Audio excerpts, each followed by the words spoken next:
أعوذ بالله من الشيطان الرجيم. بسم الله الرحمن الرحيم. وابتلوا اليتامى حتى إذا بلغوا النكاح فإن آنستم منهم رشدا فادفعوا إليهم أموالهم ولا تأكلوها إسرافا وبدارا أن يكبروا ومن كان غنيا فليستعفف ومن كان فقيرا فليأكل بالمعروف فإذا دفعتم إليهم أموالهم فأشهدوا عليهم وكفى بالله حسيبا. الحمد لله والصلاة والسلام على رسول الله من والاه أما بعد.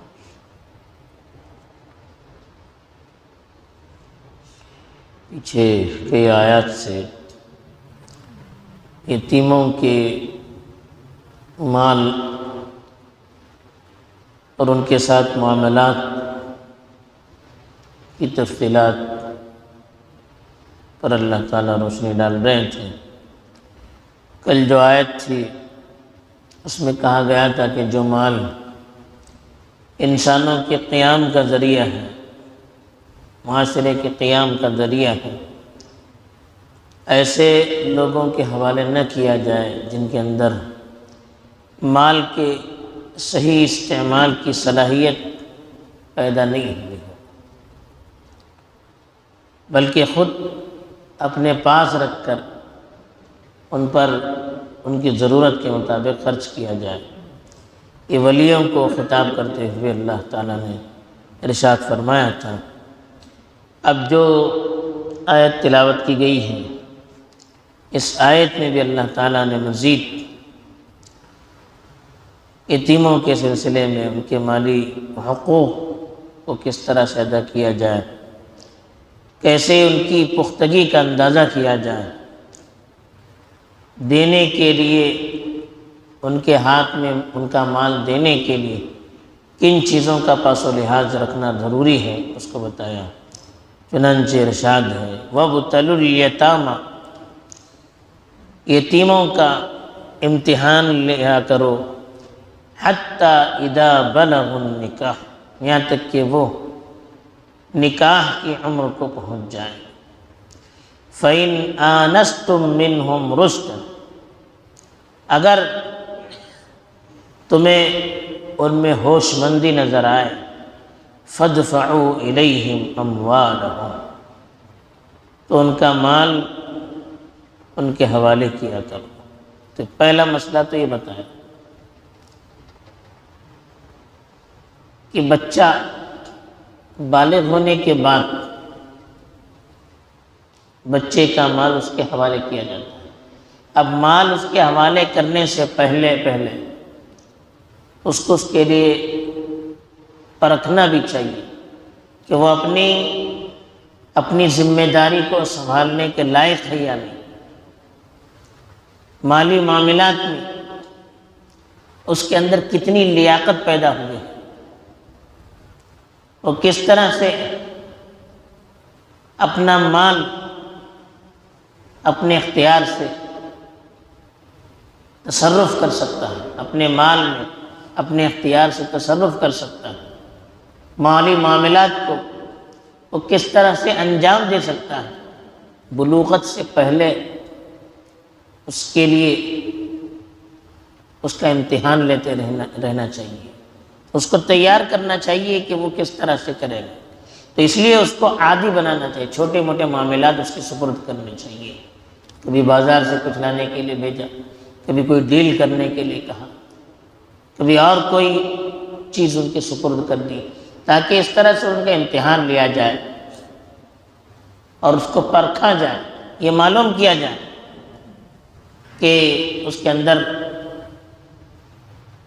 پختگی اور خاص طور پر مالی معاملات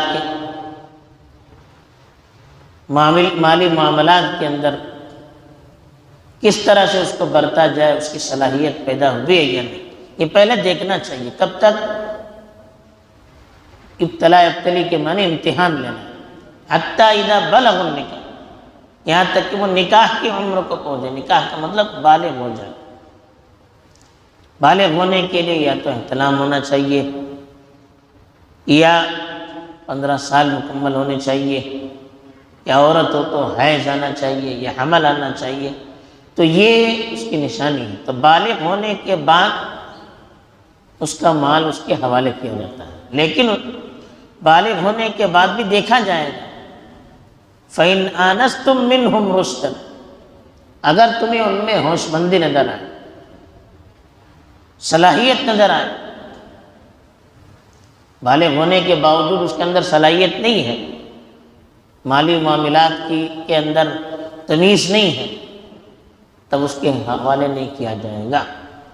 بالغ ہونے کے بعد اب ہمیں اطمینان ہو گیا کہ اپنی ذمہ داری خود سنبھال سکتا ہے، اس کے حال میں اس کے مال اس کے حوالے کیا جائے تو صحیح طور پر اس کا استعمال کر سکتا ہے. اتنا ہوش، اتنی صلاحیت اس کے اندر پیدا ہو چکی ہے. تو فَادْفَعُوا إِلَيْهِمْ أَمْوَالَهُمْ، ان کا مال ان کے حوالے کیا جائے. تو یہ بتایا کہ ایک تو بالغ ہونے سے پہلے ان کو تیار کیا جائے، ان کی صلاحیت کو پرکھا جائے. دوسرے بالغ ہونے کے بعد اگر ان کے اندر ہوش مندی ہے، صلاحیت ہے، بیدار مغزی ہے، تو پھر ان کا مال ان کے حوالے کیا جائے. دوسرا مسئلہ ہے بتایا گیا وَلَا تَأْكُلُوهَا إِسْرَافًا، حد سے زیادہ اس کے اندر تصرف نہ کیا جائے. وَبِدَارًا أَن يَكْبَرُوا، کہیں وہ بڑا نہ ہو جائے، اس کی جلدی میں ان کے مال میں جلدی ختم کیا جائے.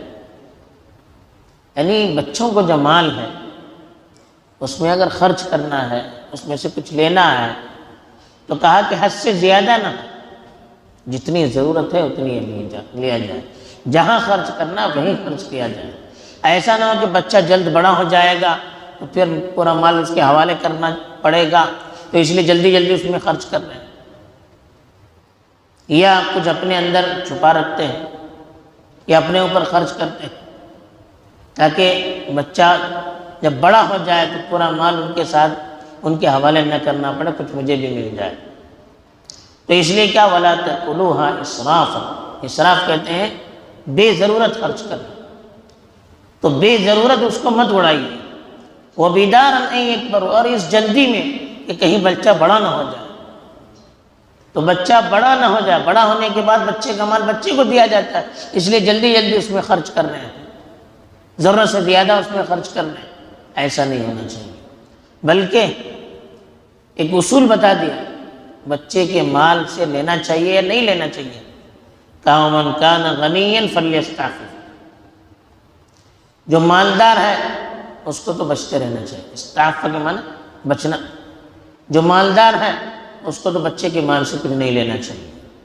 وَمَنْ كَانَ فَقِيرًا، لیکن اگر کوئی محتاج ہے فَلْيَأْكُلْ بِالْمَعْرُوفِ، تو بھلے طریقے سے اس میں سے لینا چاہیے. اگر واقعی ایک آدمی ضرورت مند ہے، دوسرا کوئی وسیلہ نہیں، تو یتیم کے مال سے کچھ لینے کی ضرورت پڑے اپنے ذاتی خرچے کے لیے، تو بقدر ضرورت، جتنی ضرورت ہے حالات کے اعتبار سے، اس ماحول کے اعتبار سے، تو اتنی چیز لے سکتا، اس سے زیادہ نہیں لے سکتا. پھر تیسری بات بتائی فَإِذَا دَفَعْتُمْ إِلَيْهِمْ أَمْوَالًا، جب تم ان کا مال ان کے حوالے کرو، فَأَشْهِدُوا عَلَيْهِمْ، ان پر گواہ کرو. جب وہ بالغ ہو جائیں، آپ کو اطمینان ہو جائے، مال ان کے حوالے کرنا چاہیے. لیکن مال حوالے کرتے وقت کسی کو گواہ بنانا چاہیے، تاکہ آگے چل کر پھر اختلاف نہ ہو جائے. بچہ کہے کہ نہیں مجھے آپ نے دیا نہیں، میرا مال کچھ آپ کے پاس ہے، یہ آپس میں انتشار نہ ہو جائے. تو دیتے وقت دو لوگ سامنے رہیں، ان کو گواہ بنائیں، کچھ تحریر رکھے، تو یہ بہتر ہوگا، تاکہ آئندہ چل کر آپس میں اختلاف نہ پیدا ہو. پھر اللہ نے کہا وَكَفَى بِاللَّهِ حَسِيبًا، اللہ تعالیٰ حساب لینے کے لیے کافی ہے. اللہ کو سب کچھ معلوم ہے، ایک ایک چیز اللہ نوٹ کرتے ہیں.